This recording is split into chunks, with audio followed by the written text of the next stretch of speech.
Hello my dear students, in this lecture we will see first bit of design for fatigue load, that is stress concentration.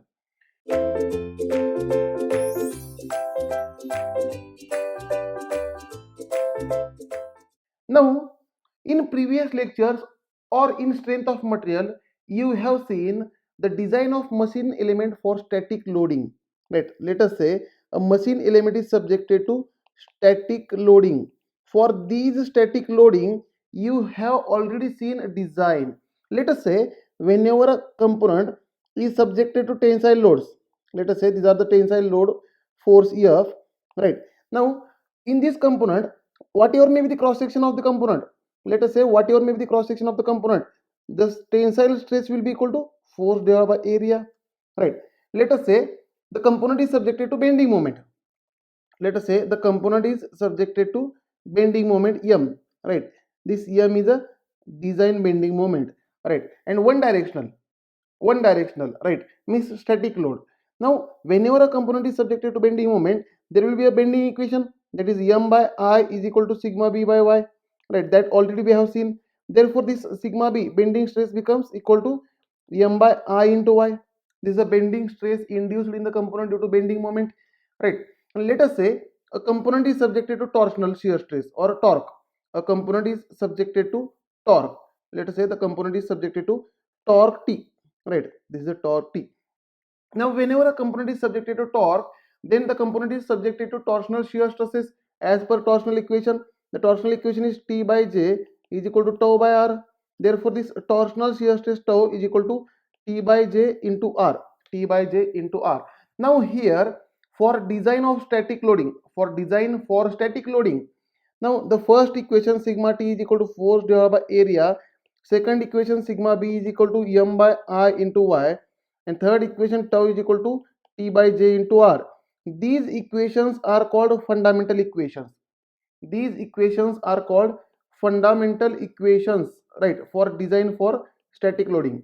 Fundamental equations in machine design for static loading, right?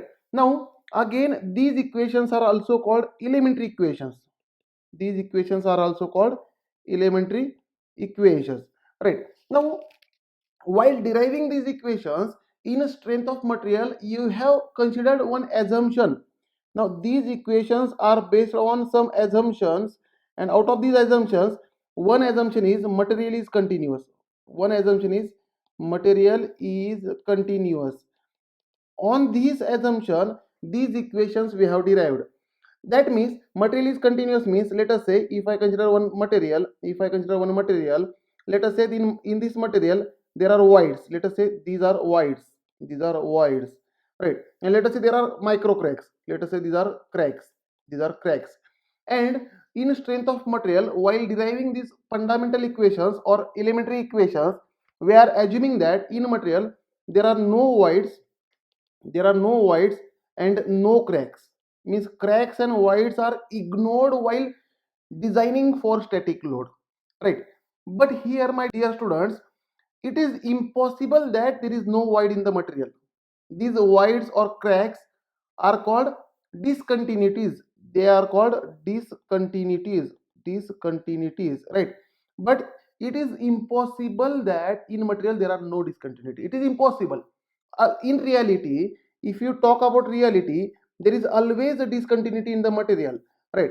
Whenever you are thinking about real condition or actual condition, then there is a reality. In reality, discontinuity present. Discontinuity in the material is present, right? Now whenever these discontinuities are because of, let us say oil holes, let us say I need oil holes, right? Or let us say whenever shaft is connected to pulley or flywheel or gear, then shaft and pulley are connected with the help of key, and for fitting key we need keyway, and this keyway is nothing but discontinuity in the shaft. This keyway is nothing but discontinuity in the shaft. Again screw threads, again sudden change in cross section area. Let us say the cross section area is like this, and suddenly cross section area is increasing, or suddenly cross section area is decreasing, sudden change in cross section area, all these are called discontinuities or irregularities, right? And in strength of material we have assumed that these discontinuities are not present, and with these assumptions we have derived fundamental equations or also called elementary equations. But my dear students, in reality, as there are discontinuities present in the component, then we have to consider the effect of these discontinuities. We have to consider the effect of these continuities, and by considering the effect of these discontinuities, the stress concentration is defined as, here I am writing the definition of stress concentration. Stress concentration is defined as localization of localization of high stresses near discontinuity discontinuity. This is the definition of stress concentration. This stress concentration is defined as localization of high stresses near discontinuity. Now we will understand what is the meaning. Now my dear students, let us say I am considering one plate. Let us say here I am considering one plate, right? Now let us say for this plate the width is w. For this plate the width is w, right? And let us say the thickness of plate is t. Let us say the plate is having some thickness, uniform thickness, right? Uniform thickness. The thickness of plate, this thickness is t, t, right? Now let us say on this plate if I apply force, let us say the tensile force is F is applied on this plate. Tensile force F is applied on this plate.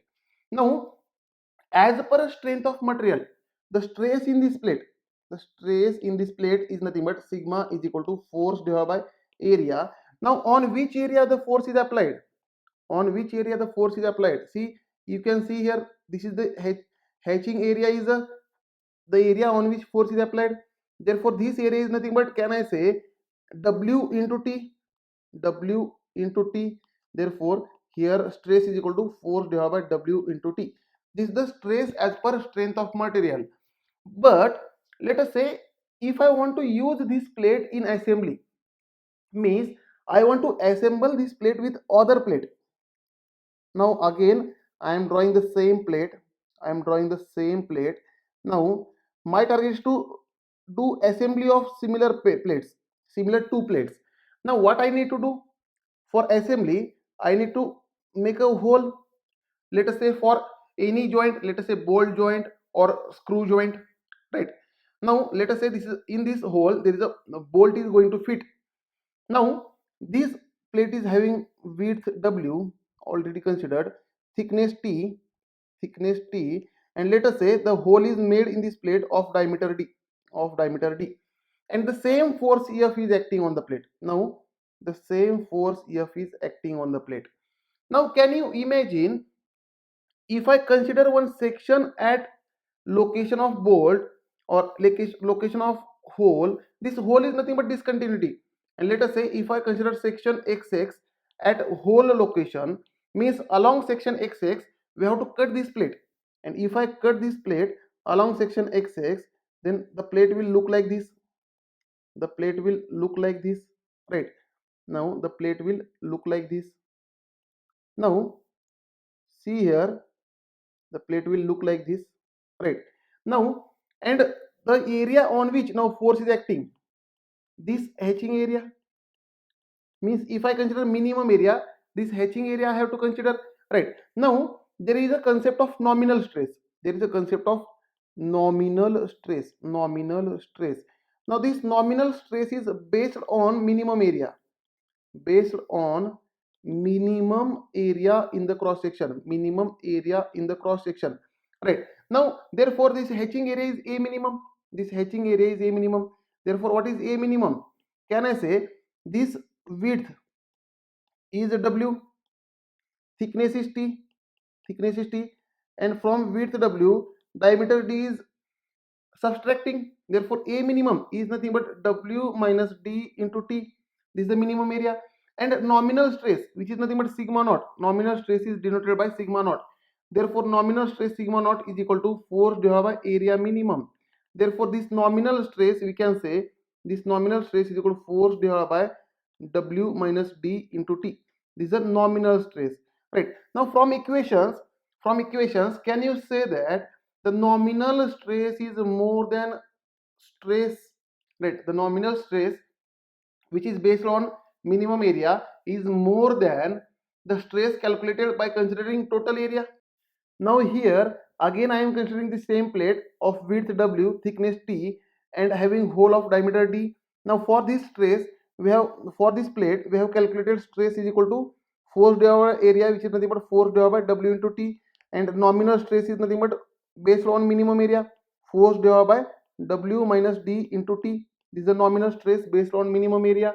Now the stress concentration means localization of high stresses near discontinuity. Now see, at discontinuity, near discontinuity, there will be maximum stress acting in the component. At discontinuity, if I see stress distribution, the maximum stress is acting near discontinuity, and this nominal stress is acting at the end.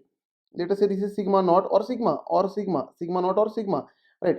And stress is slowly increasing as we go towards discontinuity. Stress value is slowly increasing as we go towards discontinuity, and the maximum stress will be near discontinuity.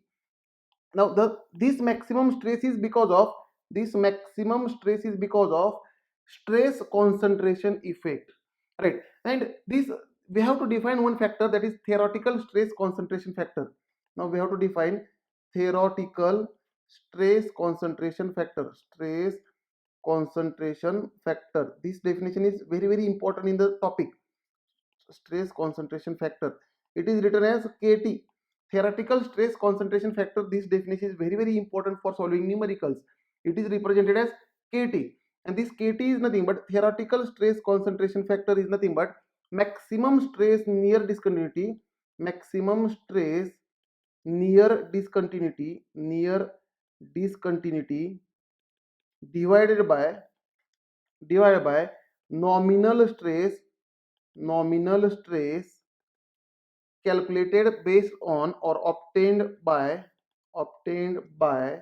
minimum area, right? This theoretical stress concentration factor KT is defined as maximum stress near discontinuity divided by nominal stress obtained by minimum area of cross section. Therefore this KT is nothing but maximum stress in the component divided by nominal stress sigma naught, right?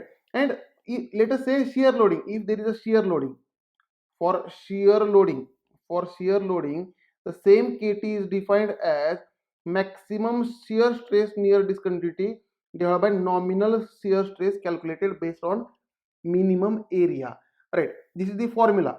Now this sigma naught is nominal stress calculated on minimum area, that is force divided by area minimum, that is W minus D into T.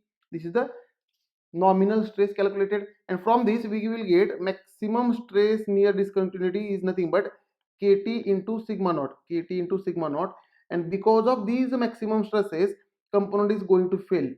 The failure will occur because of these maximum stresses in the component. Thank you dear students. In next lecture we will see how to find this theoretical stress concentration factor.